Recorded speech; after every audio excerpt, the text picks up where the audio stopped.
उगत के सूरज बहुत नीक लागे, अथवा लाल गुलाब हो, अथवा लाल गुलाब हो। नैहर जात बहुत नीक लागे, जब होखे महामारी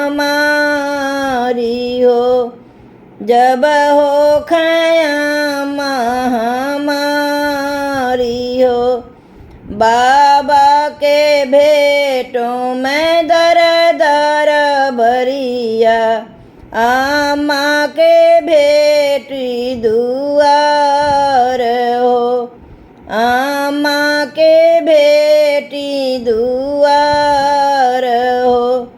भैया के भेंटों में पूजवा करत के, भाभी के तपत रसोई हो, भाभी के तपत रसोई हो।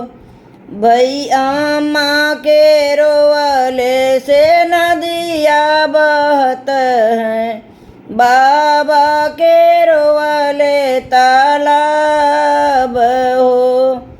आमा के रोवले से नदिया बहत है, बाबा के रोवले तालाब हो।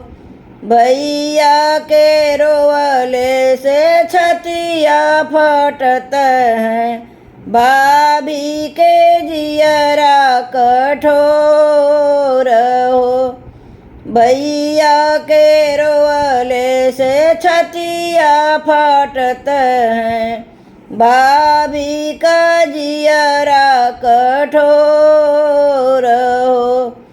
उगत के सूरज बहुत नीक लागे, अथवा उगत गुलाब हो।